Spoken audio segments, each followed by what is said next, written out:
Thinking.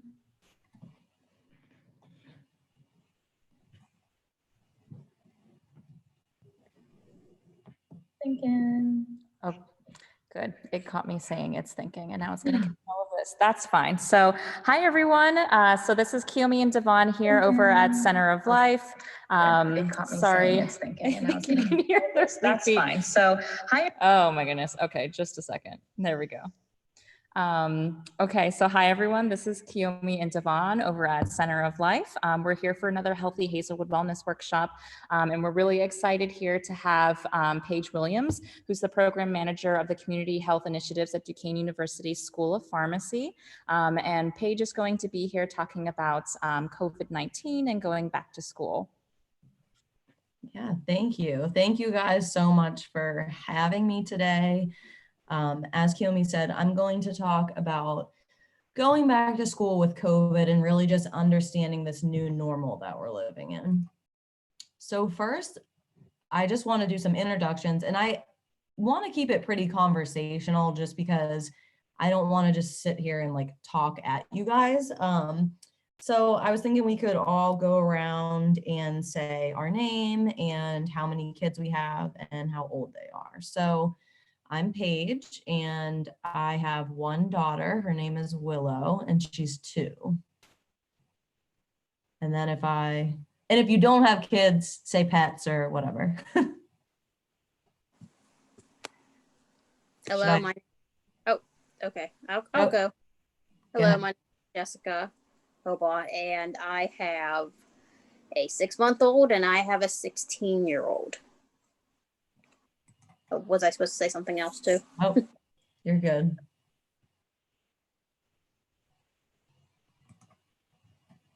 Hello, my name is Devon Fuller, and I have a 7-year-old and a 9-year-old.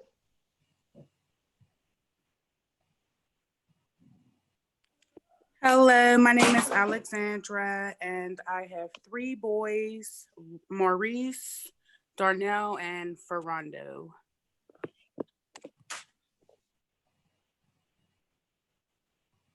Okay, I know Danielle's getting logged in here, but hi everyone, my name is Kiyomi. I do not have any children, although I like to think that I live vicariously through some of you with all of the children that we are seeing in the community and at Center of Life. I do have one cat. She is around 2 years old, and she is a handful in herself. Awesome. All right, we got everyone, I think. Okay.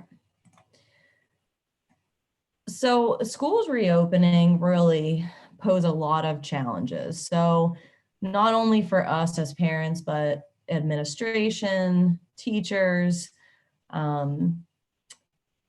just as they try to reopen during this pandemic, there's so much unknown.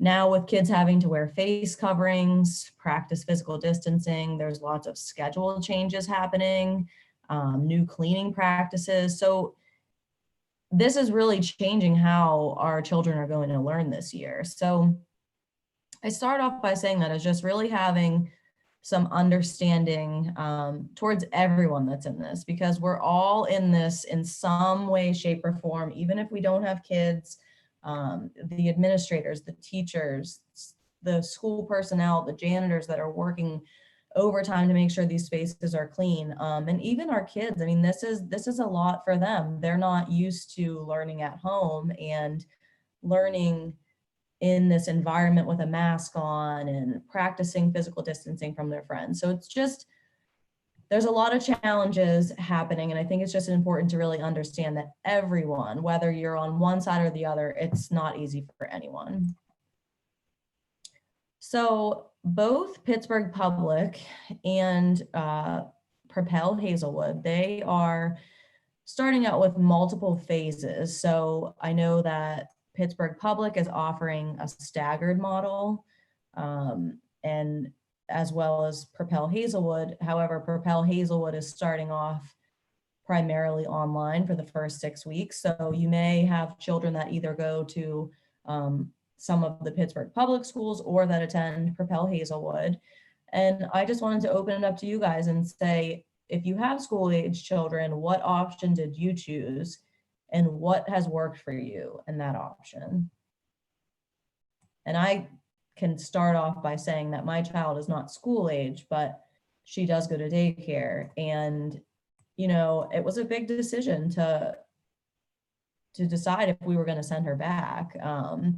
So with all the unknowns and all the new rules and everything, it's just so much out of your comfort zone. And, you know, we can't go into the daycare. So it just brings on a lot of extra stress and anxiety that we're not used to having.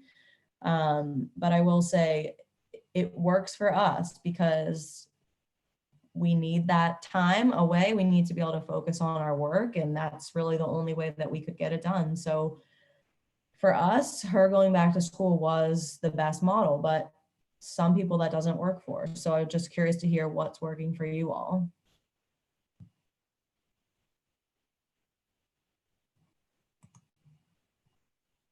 I have a unique situation, and my daughter doesn't go to PPS, but we decided if it came down to it, we were just going to do 100% in the home. And I know there's a lot of Pittsburgh public schools parents looking to switch to K-12, which is an online charter school, because they have been doing this already as their regular class instruction. They feel as if Pittsburgh public schools don't have their crap together, and a lot of parents I'm talking to said they had all summer. It's one thing at the end of the last school year, everybody was scrambling, you know, because it's like, what the heck do you do in this situation? But a lot of parents are feeling like they had 3 months to get this all together and they didn't. And we know that there's a big digital divide or whatever, but yeah, I think, you know, if I had to, I would have cyber schooled. If my kid was in PPS.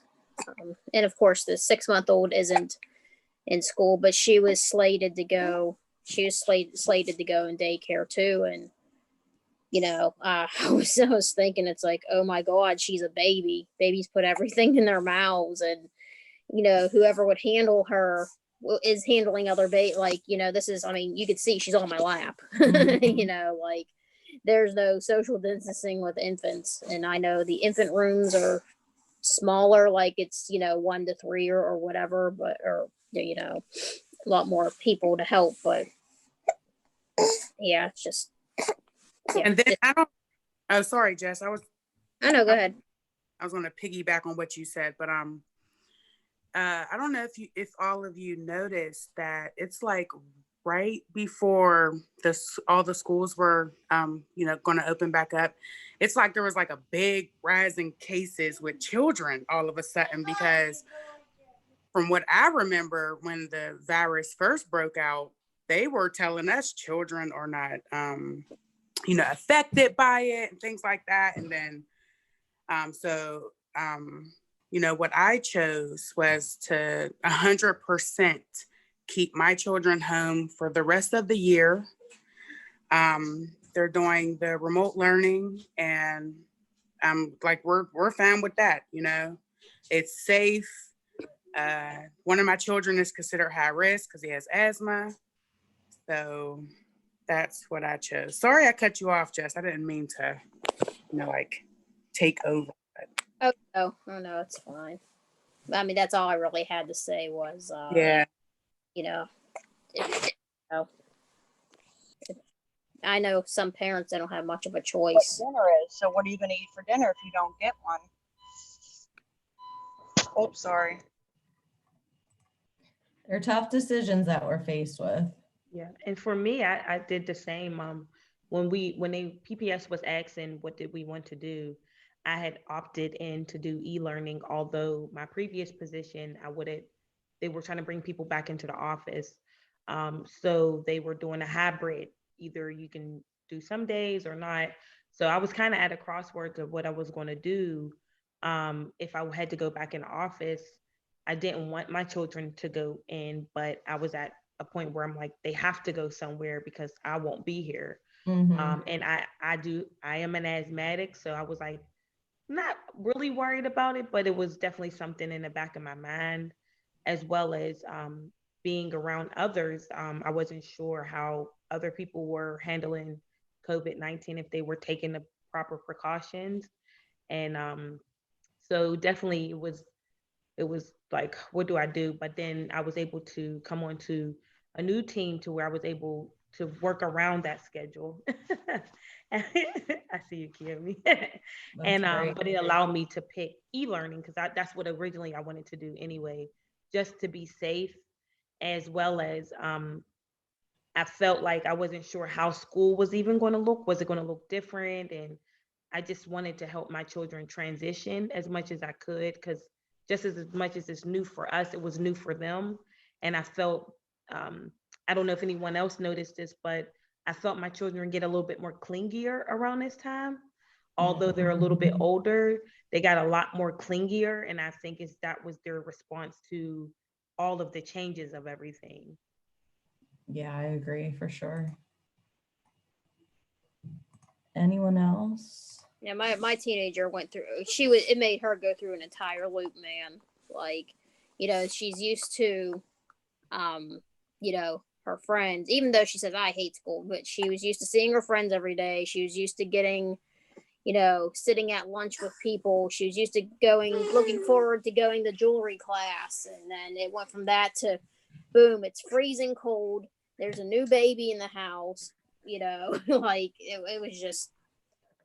Yeah, I mean, I hear a lot of people are filing for divorce and things like that as a result of spending too much time together. So, some time away is always good. It's but yeah, interesting. yeah, the kids are acting different. I know that much. Mm-hmm. Well, thank you all for sharing that. So I just want to talk a little bit about how to have a great school year. So we know that healthy students are better learners. So let's talk about some ways that our children can stay healthy and learn this year. So I'm really going to focus on these top 5 things. The CDC, there's a list of, I want to say 9 elements that they really try to hone in on, of how to just really have a healthy school year, and what you should really be adding to your list of things to do among all the things to do, but making sure that these are on your radar and you're checking in about these 5 things, I think is very important and will be super helpful and help us keep our kids healthy, because right now health is more important than ever, especially preventative health. So anything that we can do to stay ahead of the game and stay healthy and free of chronic diseases, and even just cold, flu, all of that, I think is so important. So these 5 things are washing your hands, eating well and being active,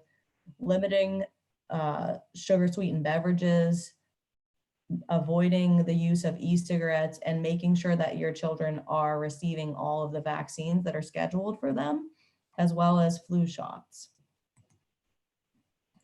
So it's especially important to wash your hands before you're eating or preparing food.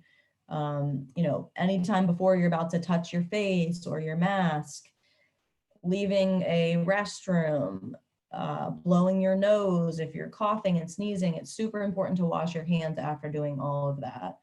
Also, even just handling that cloth face mask, after you've touched that, taken it off and touched it, you should be washing your hands again.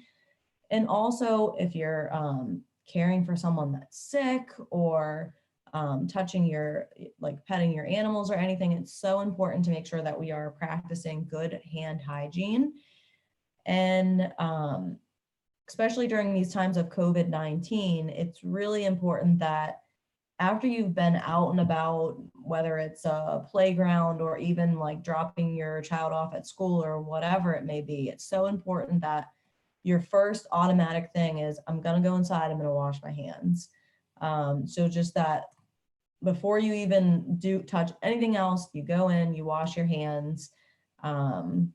That is just so important, especially now more than ever with COVID and cold and flu season coming. But I just wanted to talk about the proper way to wash hands. So we're going to wet our hands under clean running water, could be warm or cold, doesn't matter.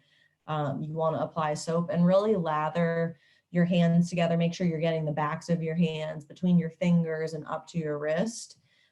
Even trying to get like under your nails. And you want to scrub for at least 20 seconds. And I really like this because I think it's fun for kids, but if you sing the happy birthday song twice from beginning to end, that's a good indicator of how long to wash your hands. And I do find my daughter does this and she enjoys it. So I find that works for us, but just rinse your hands after that and then dry them on a clean towel or even just let them air dry. So just really working with your kids to make sure that they know how to wash their hands properly, because so many times it's like in and out 5 seconds under the water or whatever. So really making sure that they are practicing good hand hygiene too. So thinking about healthy living, and this really focuses on that good nutrition and physical activity space. So good nutrition not only includes what you're eating, but also what you're drinking. So making sure that you're drinking plenty of water. While drinks and calories are not exactly hidden, a lot of people don't think about them because it's just a drink. So it's so easy to drink that drink. But oftentimes, if you do look at the food label on there, there could be up to 60 grams of sugar in a beverage. So it's really, really important to be paying attention to that for not only yourself, but for your kids. Because many people just really don't realize how many calories and grams of sugar are actually in a beverage. So water is a great low-cost substitute for sugary drinks. And drinking water every day is a great habit to establish at an early age.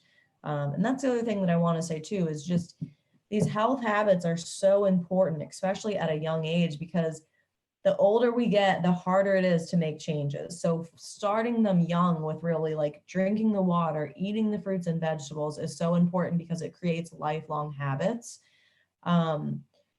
We know physical activity is great, but also during this time more than ever, physical activity can actually improve stress and anxiety. It can help boost your immune system. It's good for balance and flexibility. And it actually can help children with concentration. So a lot of times you may hear the term brain breaks. That might be a good idea for you guys. It sounds like all of you have your children home in some capacity that are like studying under your roof. So if it is a possibility, and some schools may have this built into their curriculum, not totally sure, but just making sure that your child is getting up every now and then. You could even set a timer for this just to make sure like every 30 minutes or an hour, they're getting up. And even if it's just walking like a lap around the house or going up and down the stairs, but keeping it fun for them is probably more realistic. So I know there's tons of videos on YouTube or even just songs that you could play, like dancing to a 3-minute song. Whatever they like to do that would get them up and active, I think would be great to really just help with that stress and anxiety. And again, to really boost their concentration and help them with their schoolwork. So I just wanted to touch on that briefly. And then talking about e-cigarettes. So this is something for, I say some of the older kids, but you just never know. And a lot of these e-cigarettes, they look so much like other items, like a USB drive or things like that, that you don't even think about that it could be an e-cigarette. So it's so important to talk to your kids about e-cigarettes and let them know about them and how they're harmful for them. The CDC has some great resources on their website that can actually help parents and children learn about the risk and facilitate that conversation and really get that dialogue going.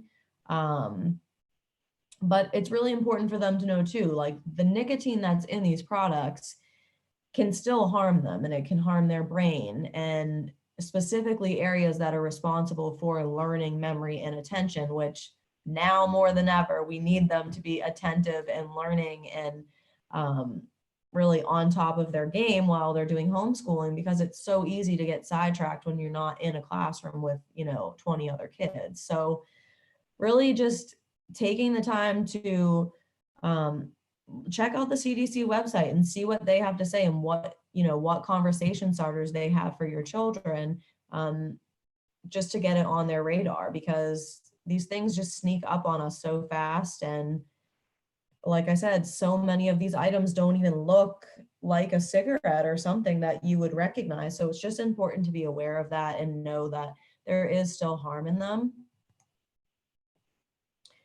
Then I wanted to talk about getting vaccinated. So when I talk about getting vaccinated, I mean following the recommended schedule for your child. So not only just flu shots, but all of the recommended vaccines, because it's so important that children and teens, as they grow into adulthood, that they're up to date on these vaccines.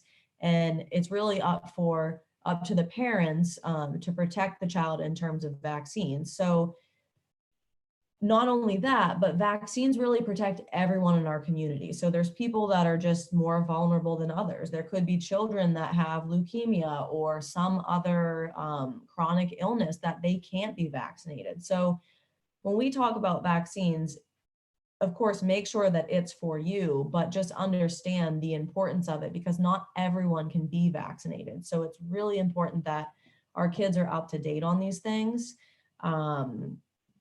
They're not only protecting your child, they are protecting your relatives, people in your community. And like I said, those vulnerable populations that actually can't be vaccinated.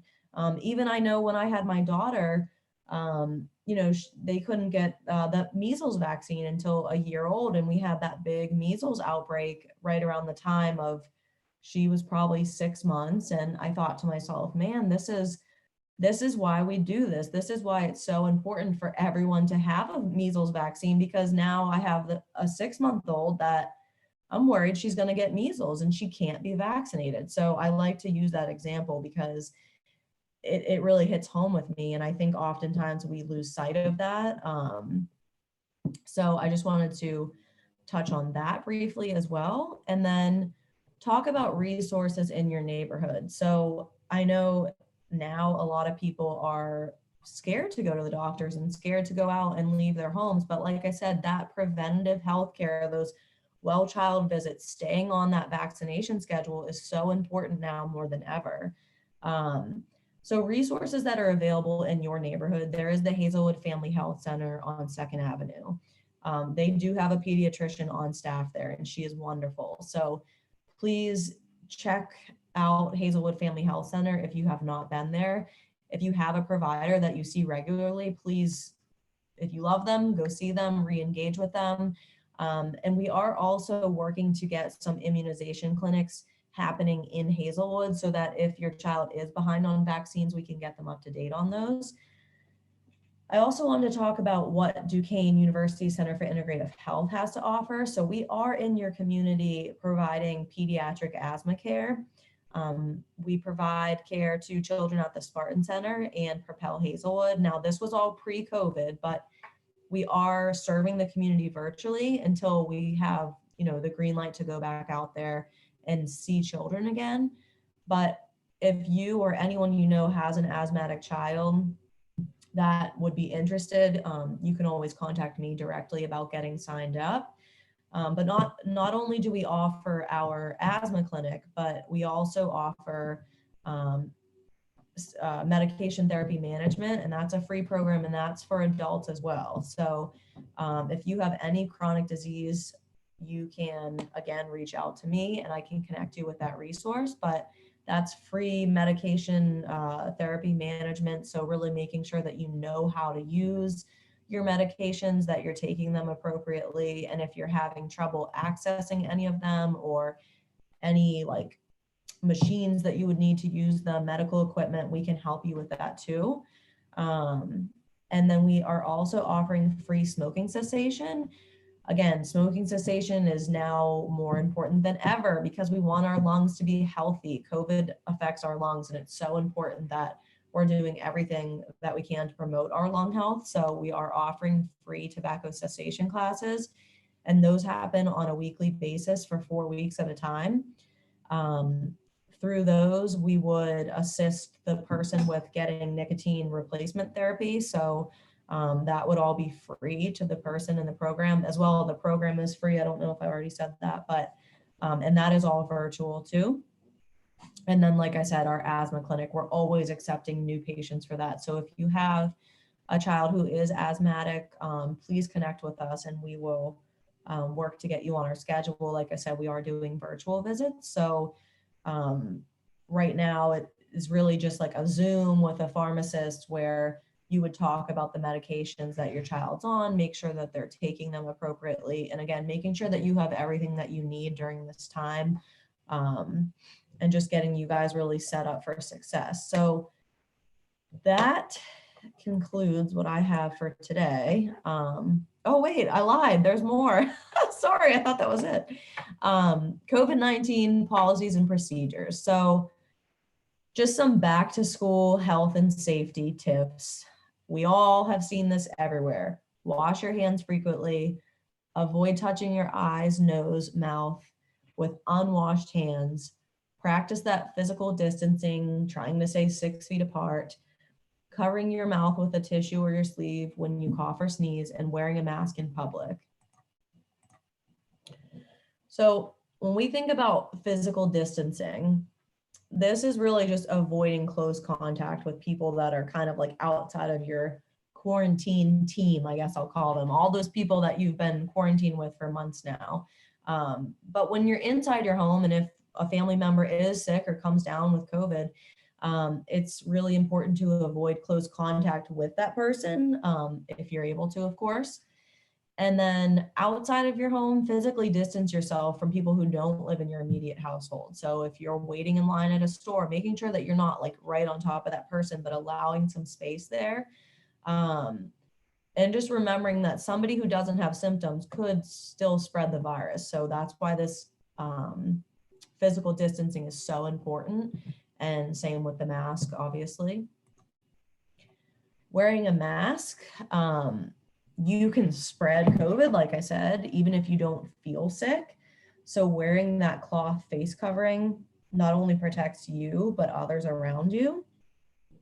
And everyone should wear a mask in public, especially when they're not able to safely socially distance. So if you are at, somewhere, I don't know, the farmers, I actually do notice this at the farmers market that people do not socially distance there. I don't know if anyone else has experienced like going out to a farmers market recently, but I wear my mask because people are crazy and I don't understand it. But that's a really great example of not being able to socially distance there. So making sure that you have your mask on to protect yourself and others.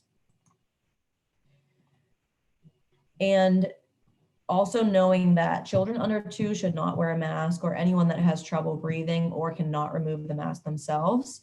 I also like to say too, like making sure that you're wearing your mask appropriately. So this means having it cover your nose and your mouth. I see so many people that have it like up to here, or it's like way up here, or they pull it down to talk. That is not good and is not as effective as wearing it above your nose and under your mouth. So you really want to make sure that your nose and mouth are covered. And then, as I said before, anytime you're about to put your mask on or take your mask off, make sure that your hands are clean. And if you can't wash your hands, use hand sanitizer. And masks are only going to be as effective as they can be if they need to be worn correctly in order to be effective. And then if you start having symptoms of COVID-19, call your doctor or local health department right away. And I just put the symptoms up on here. I think we all are pretty familiar with what the symptoms are by now, but coughing, fever, chills, muscle pain, shortness of breath or trouble breathing, sore throat, and then loss of taste or smell. So that is it. Now it's really over, but I wanted to let you guys ask any questions that you may have. And I hope that this information was useful to you. I really didn't want to kind of hammer in on what I feel like we all see every day on the news, which is like physically distance, wear a mask, wash your hands type of stuff. So I hope that just keeping it conversational was helpful. And like I said, if you guys have any questions, you can feel free to let me know now or even contact me later. Is there any statistic out there about the likelihood of people with asthma, how much more likely they are to contract COVID? That's a really good question. I don't know that answer. So I'm going to look around and see if I can find that for you, because I haven't heard anything about that, but there might be. I just know that they're more at risk for complications, but I'm not sure if they're more at risk for necessarily contracting the virus. But I can look. And I'm hearing more and more cases of people getting the virus, it going away, but they have lingering things going on with them. Yeah, I know. It's just, there's so much unknown too. And it's like, I keep hearing, that it's spreading easier, but it's not as severe. So it's like, I feel like every day we're just hearing all these different things. I think for me, what my go-to always is the CDC website. You can access that on your smartphone too, but they're really up to date on information. And I feel like that's the most reliable source that, we can hear from. So I always kind of reference back to them, but it's just always changing. I feel like once we think we know, what it looks like, it's different, or what rules are here and there, they're just constantly changing. I have a question. I know that like with the disposable mask, that's a one-time use, but we have the cloth mask, but I don't see anywhere like how often we should wash them. Is that also a one-time use thing? You wash it before you wear it again? How should we go about keeping that clean? Yeah, that's a great question. So washing them is super important. I would say after you've worn them, like if you go to work one day and you've worn that for a full day, like I would recommend washing it. You can wash by hand too, like especially if it's going to be one of those things where it's like, I only have one or two and I worked all day today, but I have to go back to work tomorrow. You can hand wash it in the sink with either like a mild dish soap or just like a little bit of detergent and just let it air dry. And that works pretty well. I've done that myself. And then you can also put them into your washer machine, most of them. Like I would kind of assess if you think it's durable enough, but I've put mine right in with my wash, and that's been pretty effective too. So it is super important to make sure that you are washing those masks and storing them appropriately too. So like, I wear my mask in the store and then am I like throwing it on the floor in my car? It's like, you don't want something that's on your floor, like directly touching your face. So I think, yeah, storing it appropriately and making sure that they're clean. That's a great question. Thank you.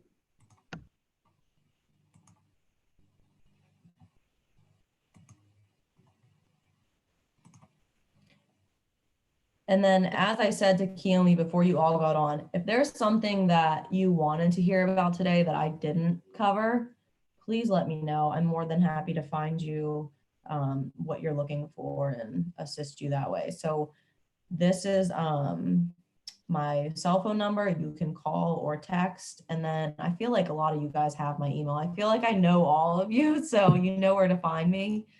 But again, I hope that this was helpful and just a way to kind of like get together and talk and hear what everyone has going on. It was nice to talk with you guys.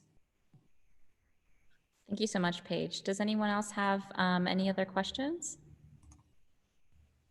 No, just thank you for joining us. And I could tell everybody that her program is good. Cadence has gone through it. I didn't know anything about asthma. and I learned so much, and her asthma is under control now.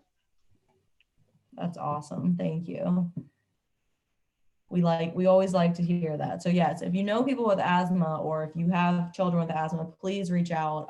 It's a free resource. It's great. They get education, you get education, and we always try to make sure that you guys have everything that you need. Another thing I wanted to say is, you've probably seen it because, like I said, I already know all you guys, but we are looking for a community health worker in Hazelwood. So if you know someone that would be a good fit for that position, please, please, please send them my way. We have gotten no interest at all.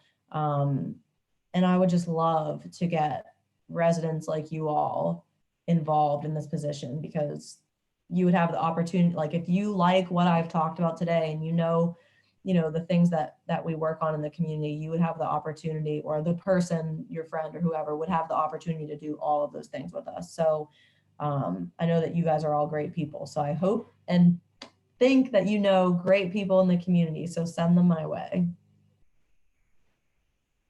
I do have one more question with the about the asthma clinic. Is it just for children, or is it for adults as well? It is just for children right now. Like I said, we have that medication therapy management. So if you would like assistance with asthma, you could do one-on-one with a pharmacist at Duquesne, and it would be virtual as well. So that's a nice option. But yeah, in terms of the asthma clinic, we're just focusing on children right now.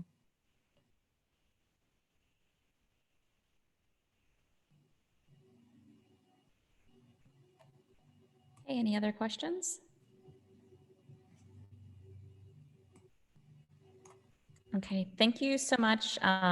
Jessica, thank you for that feedback. It's so great to hear from like a member of our community that's been able to use those resources and that it was successful for all of you.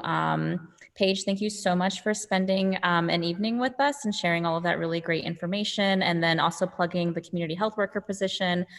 What a great vital resource that would be to our community. So please, please, please, if you know someone in the Hazelwood community, because we do want to give back to our area and have an expert of all the different residents and your neighbors, please send them our way. Please send them to Paige. I will also post, I'll post her contact information when this gets finished publishing on YouTube. We'll share it on our Facebook page.